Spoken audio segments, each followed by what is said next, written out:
دیکھیے جی، یہ تو قادیانی خود اعتراف کر رہا ہے کہ ضیاء الحق کے دور میں 1978 میں قادیانیوں کا جو شناخت تھی ایک مسلمان کی حیثیت سے بحال ہو گئی تھی 1978 میں 1974 میں ان کو نان مسلم ڈکلیئر کیا گیا. یہ بھٹو کا دور تھا اور 1978 میں ضیاء الحق کا دور تھا، اور اس میں عدالت نے قادیانیوں کے بارے میں کہا کہ مسلمانوں اور ان کے درمیان معمولی سا عقیدے کا فرق ہے، لہٰذا ہم ان کو میں اب اس میں کیا کروں، یہ انگریزی میں بھی بیان کر رہا ہے، یہ ایک بنگالی ان کا وکیل تھا تو انگریزی میں بھی وہ بیان کر رہا ہے، اردو میں بھی بیان کر رہا ہے. اس کی بات کو سننے کے بعد بھی اگر کوئی یہ خوش فہمی میں رہے کہ جناب ضیاء الحق کے دور میں جو ہے قادیانیوں کو ڈنڈا دیا گیا تھا، یہ غلط ہے. یہ مکمل، وہ تو خود قادیانی تھا، میں بارہا بیان کر چکا ہوں. تو اس لیے بہتر یہ ہے کہ لوگ تحقیق تو کریں، لوگ جانیں تو صحیح کہ ہوا کیا ہے پاکستان میں. پاکستان میں یہی ہوا ہے کہ انہوں نے 1977 میں قادیانیوں نے اور جماعت غیر اسلامی اور دیگر مولویوں نے مل کر پاکستان کی واحد اینٹی قادیانی حکومت کو ختم کیا، اور اس کے بعد 1977 سے لے کے 2021 تک پاکستان جو ہے وہ قادیانیت کا بہت بڑا ہب بن چکا ہوا ہے. اب آپ اس کو مانو نہ مانو یہ آپ کی اوپر منحصر ہے. میں اپنی طرح سے کوئی بات نہیں کہہ رہا، قادیانی کی بات خود سن لیں کہ وہ کہہ رہا ہے کہ جی ان کو مسجد بنانے سے نہیں روک سکتے، ان کو تبلیغ کرنے سے نہیں روک سکتے، ان کی وہ اذان اور جو بھی مسلمانوں کے شاعر اسلامی تک ان کو اجازت دے دی گئی ضیاء الحق کے دور میں. اور پھر لطف کی بات یہ ہے کہ کسی مولوی نے اس کو چیلنج بھی نہیں کیا، وہ خود بتا رہا ہے. تو خدا را جس کو ابھی بھی شک ہے تو وہ لاہور ہائی کورٹ کا مقدمہ نمبر بھی بتا رہا ہے، جاؤ اور اس کو پڑھو دیکھو، پھر شاید تمہیں پتہ چلے کہ آغا وسیم جو باتیں کر رہا ہے وہ ریکارڈ میں بھی ہیں. اور کیونکہ آپ لوگوں نے صرف ناموس رسالت کے نام کے اوپر پیسہ چندہ بنانا ہے، تحقیق کرنی نہیں ہے. مرزیوں کے یار خدا کی قسم مرزیوں کے پاس جا کے یہ مرزیوں کو انوائٹ کرتے ہیں کہ جی آپ ختم نبوت کے جلسوں میں وی آئی پی پرسن بن کے آؤ. وہ اجاز الحق کو دیکھو نا، کسی دیوبندی مولوی نے وہاں پر کوئی جلسہ کرایا تو وہاں ان کو وی آئی پی جو ہے وہ ایک قادیانی کو لایا گیا، اور وہ واضح طور پہ کہہ رہا ہے سلیمان تاثیر کو شہید کہہ رہا ہے، کسی نے اس کی گرفت نہیں کی. اور نہ جی اس سے بڑا عاشق رسول کوئی ہے ہی نہیں، اس کا باپ اتنا بڑا عاشق رسول تھا، یہ تھا وہ تھا، جس نے واضح طور پر کہا کہ جناب قوم پوری کے سامنے کہا، لیکن کسی نے نہیں ٹوکا، کسی نے نہیں روکا کہ کسی ادارے یا کسی شخص کو کوئی حق نہیں پہنچتا کہ وہ کسی کلمہ گو کو کافر قرار دے. تو کس ادارے نے آج تک کافر قرار دیا؟ کس کو دیا؟ بولنا زاد احمد بول. اور یا پاکستان کی تاریخ میں کس ادارے نے کس کو، تم جو اس کو عاشق رسول کہتے ہو، بتاؤ. تو یہ ساری باتیں سامنے ہیں.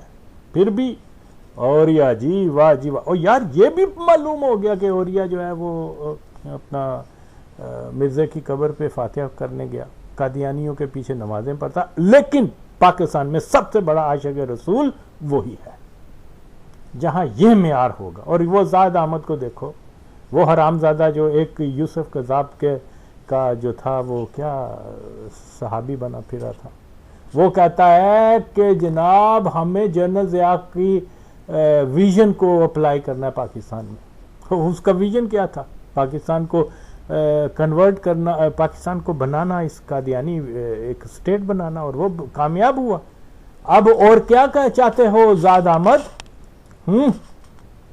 تو کتنے گیا سا ہے؟ کہڑے افغانستان گیا سا؟ آج تیری میں مجھ سے بات کر، تجھے میں بتاؤں کہ تو افغانستان مری کی اور ادھر ادھر کی پہاڑیوں میں وہ کیا افغان ٹوپی پاکول پہن کر اور ہاتھ میں کلشن کو پکڑ کے تو اپنے آپ کو مجاہد کہتا ہے.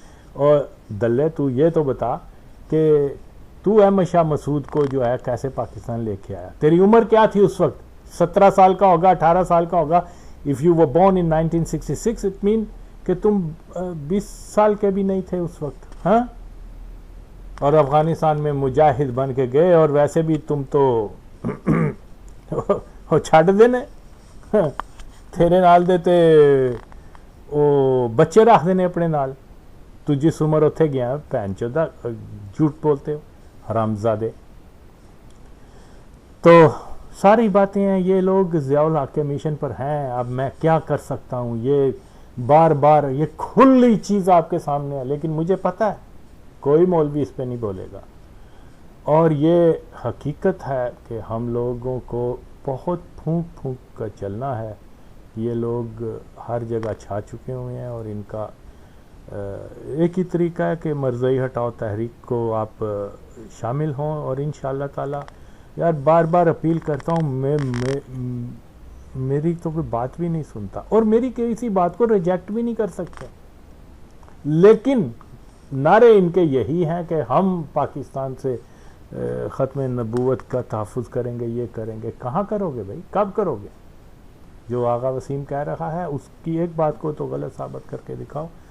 خیر، بہت سارے چیزیں ہیں، یہ بھی آپ سنیں اور اس کے بعد خود فیصلہ کریں، خود کومنٹس دیں یار کہ 1978 میں مرزائیوں کا جو سٹیٹس ہے وہ کیا کر دیا گیا تھا عدالتی طور پہ، یہ بتا دو یار۔ تو بہرحال اتنی گمراہی ہے، جو لوگ قادیانیت کو پروموٹ کرتے رہے ان کو ہیرو بنایا گیا ہے۔ باقی انشاءاللہ بعد میں بات ہوگی۔ پاکستان زندہ باد۔ اور بڑی دلچسپ بات ہے، جب میں آگے بڑھوں گا تو بتاؤں گا۔ بہرحال جب یہ معاملہ لاہور ہائی کورٹ میں آیا آفتاب حسین صاحب اور خمدانی صاحب کے ڈویژن بینچ میں، تو اس میں میں نے جیسا کہ عرض کیا کہ بڑی طویل بحث ہوئی۔ اس طویل بحث کے بعد جو عدالت نے فیصلہ کیا، وہ فیصلہ جو ہے اس کے بعض نکات ایسے ہیں جو بالکل ہمارے سامعین کے اور ہمارے ناظرین کے ذہن نشین ہو جانے چاہیے، کیونکہ بعض یہ تو انہوں نے بنیادی طور پر فیصلہ کر دیا کہ اگرچہ آئین یہ کہتا ہے کہ احمدی آئین اور قانون کی اغراض سے مسلمان نہیں رہے یا غیر مسلم ہیں، لیکن قانون ان کو اس بات سے نہیں روکتا کہ وہ اپنی مسجدیں مسلمانوں کے طور پر بنائیں، مسلمانوں کے طور پر عبادات بجا لائیں، اپنے عقیدے کے مطابق، اپنے ضمیر کے مطابق اپنے مذہب پر عمل کرتے رہیں۔ یہ ایک ایک سوال جو اٹھایا گیا تھا کہ یہ اذان نہ دیں، مسجدوں کو قبلہ رخ نہ بنائیں، مسجدیں کی شکلیں مسجدوں کی طرح نہ بنائیں، مینار نہ بنائیں، گنبد نہ بنائیں، یہ ساری باتیں ایک ایک کر کے عدالت نے کہا کہ نہیں، ہم ان کو نہیں روک سکتے۔ پھر نماز کے بارے میں کہ جی قیام نہ کریں، رکوع نہ کریں، سجدہ نہ کریں، تشہد نہ کریں، ایک ایک بات کے اوپر بحث کر کے عدالت نے قرار دیا کہ نہیں، ہم کو نہیں روک سکتے۔ لیکن جو بعض باتیں اس میں اہم ہیں، بعض حصے وہ میں آپ کو پڑھ کے سناتا ہوں کہ عدالت نے جو اس میں بعض فیصلے کیے، اس میں ایک فیصلہ تو یہ تھا کہ ابھی دیکھیے میں اسی عبد الرحمن مبشر بنام امیر علی شاہ بخاری کے فیصلے سے پڑھ رہا ہوں۔ جج صاحب نے یہ کہا، the question arises whether such a principle can be applied to Qadianis who are non-Muslims. Although the Islamic law cannot be applied to the non-Muslim in general, my answer to the above question would be in the affirmative.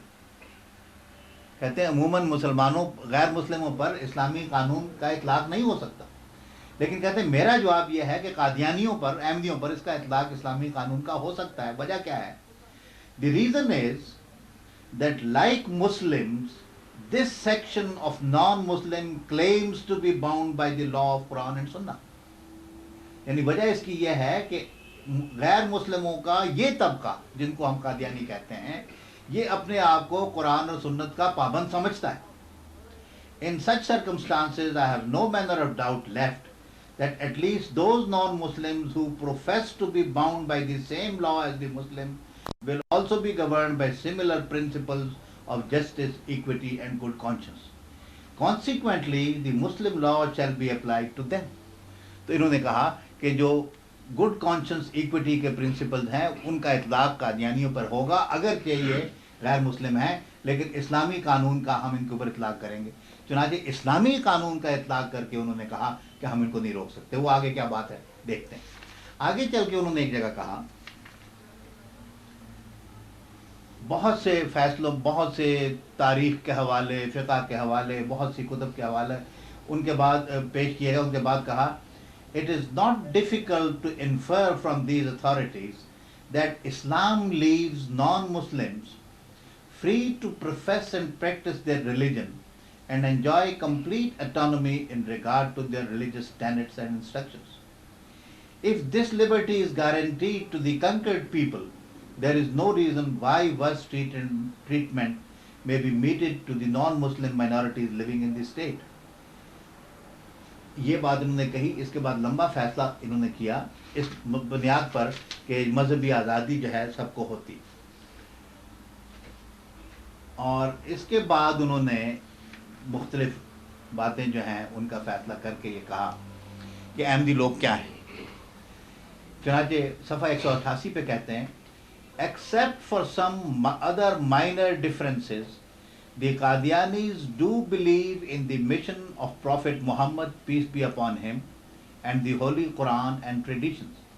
In this view, they call their places of worship as masjid. They perform prayers in the manner ordained by the adherents of Quran and call their congregation to prayer by shouting azan. The prayer in the plaint that they may be barred from constructing the mosque as facing Kaaba, or by limiting the construction of Muslim, or by imitating the construction of Muslim mosques, or calling azan, or offering their prayer in the manner of Muslims and performing ruku, sujood, tashahud, will amount to interfering with their religion, which Islam, the religion of tolerance, does not allow. On the other hand, Islam leaves the non-Muslim free to profess and practice their religion. Lakum deenukum waliya deen. چنانچہ انہوں نے یہ قرار دے دیا کہ نہ تو ہم ان کو اس بات سے روک سکتے ہیں کہ وہ مسجدیں جو ہیں مسجدوں کی شکل میں بنائیں، نہ اس بات سے روک سکتے ہیں کہ وہ اذان دیں، نہ اس بات سے روک سکتے ہیں کہ وہ نماز پڑھیں. چنانچہ یہ سارا دعویٰ جو تھا ان کا خارج کر دیا گیا اور احمدیوں کو اس بات کی مکمل آزادی دی. باقی جو شاعر اسلام کا ذکر جب آیا تو انہوں نے یہ کہا عدالت نے the learned counsel for the respondents کا مطلب ہے یہ جو مولوی صاحبان argued that to allow the non-Muslims to offer prayer and to call azan is an interference with Sha'air Islam. I agree that these are Sha'air, but I am unable to appreciate that adoption of these Sha'air by non-Muslims is interference with them. They are as good Sha'air for Qadianis too, since they consider them necessary as a matter of conscience to perform the duty of obedience to Allah. گویا عدالت نے کہا کہ بھائی یہ جو آپ کہتے ہو کہ یہ شاعر اسلام ہیں، احمدی ان کو نہ اپنائیں، تو بھائی یہ ٹھیک ہے کہ شاعر اسلام ہیں، لیکن احمدی ان کو اپنے مذہب کے شاعر سمجھتے ہیں، تو ہم ان کو کیسے روک دیں ان شاعر کے اوپر عمل کرنے سے؟ چنانچہ عدالت نے کہا کہ ہم ان کو ان شاعر کے اوپر عمل کرنے سے بھی نہیں روک سکتے. یہ بات عدالت نے واضح اور دو ٹوک الفاظ میں قرار دے دی. اب یہ جو فیصلہ ہوا، اس فیصلے کو کسی نے کسی عدالت میں چیلنج نہیں کیا. ہائی کورٹ کے ڈویژن بینچ نے فیصلہ کر دیا، مولوی صاحبان اس فیصلے کے خلاف اپیل میں نہیں گئے، اور احمدی خدا کے فضل سے اسی طرح سے اپنی نمازیں اور اپنے عبادات جو تھے وہ بجا لاتے رہے. اور مولوی صاحبان کا یہ ادعا کہ چونکہ احمدی غیر مسلم قرار دے دیے گئے ہیں لہٰذا وہ مساجد کو مساجد نہ کہیں اور مسجدوں کی شکلوں میں مسجدیں نہ بنائیں اور نمازیں نہ پڑھیں، یہ دعویٰ عدالت نے کہا کہ قطعاً غلط ہے. لمبا فیصلہ ہے. اس لمبے فیصلے کے بعد گویا یہ فیصلہ 74 میں ترمیم ہوئی تھی، اس ترمیم کے اوپر مولویوں نے دعوے کیے تھے، اور 78 میں آ کے یہ فیصلہ لاہور ہائی کورٹ نے کر دیا.